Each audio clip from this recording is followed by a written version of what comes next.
In a drive to reduce the number of teenage pregnancies, a plan has been drawn up for the Department for Children, Schools and Families by the Sex Advice Service, Brooke.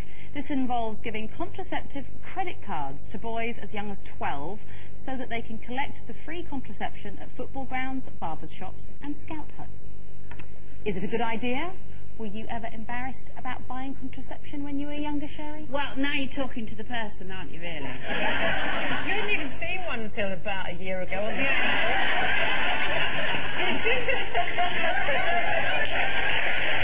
talking for? It's true. It's true. The thing... You know why? Because... Well, I don't know if some of you might remember this, but when you used to go to the chemist, you'd wait outside, and in the end you always came out with a bottle of Lucozade. Always. So you see, that, for my contraception, that wouldn't have been much use, would it? Not really. Not so you see, I do think, so somebody like me, I think as much information as possible for somebody like me, I have to say, and I probably would have not bought Lucozade. But I think it is. I don't think anything like that is a good idea. I think it's a parental thing that if that were possible. I mean, when Keely was young, I didn't tell her everything, but gradually I nurtured her.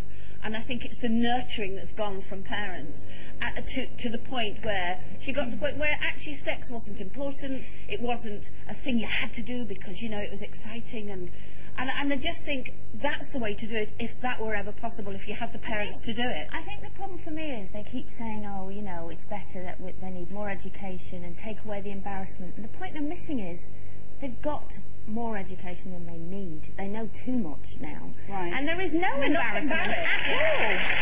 You know, I know loads of kids of 12, 13 that wouldn't be embarrassed at all. They'll talk about condoms in front of anyone that wants to listen. So it's not the embarrassment that's there. And they know everything there is to know. And by knowing everything there is to know, especially with younger kids, as soon as you tell them something, oh, but you shouldn't do it, of course they want to run out and do it, you know. But I think the problem is you know, in your day, like you were saying, you were embarrassed. Sometimes that embarrassment is quite good. Sometimes that element of shyness yeah. and I don't know, kind of morals a little bit as well. Teaching your kids morally. We can't overgeneralise though. There are a lot of kids, you know, and I know a lot of them who are nowhere near ready for sort of sexual relationships. I don't really have an interest in it and would just be mortified to talk about it. And I think there is a danger at 12. Presumably if they're talking to the boys about it, they're also talking to the girls about it, as they should.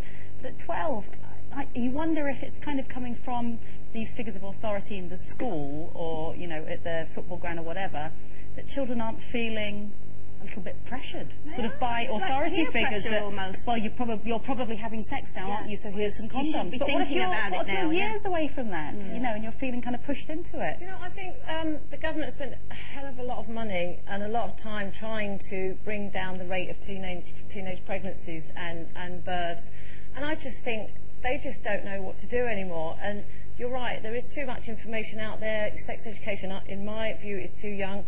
I just, every day, thank God I haven't got kids and I don't have to worry about this, because, you know, what they do is they don't try and look at actually why all this happens in the first place. They're not trying to look at the root cause of why, you know, so many kids are getting pregnant.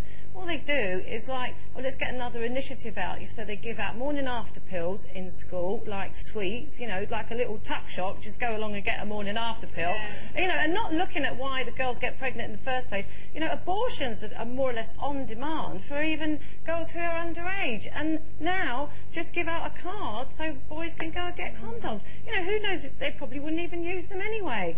And I just think, you know, I just despair. I don't know what the answer is, but I don't think they do. Well, I know that older boys, I mean, I sat down with a group of, well, there was Shane and about 5 of his mates down at the house, and we got into this conversation, and I was saying to them, what do you think the answer is?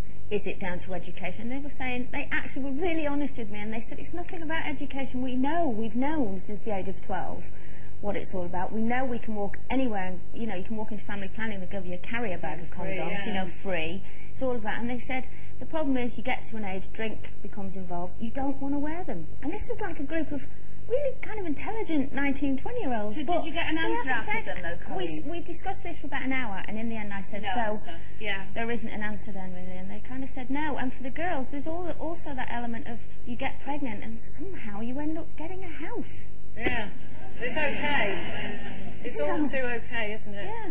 Right, time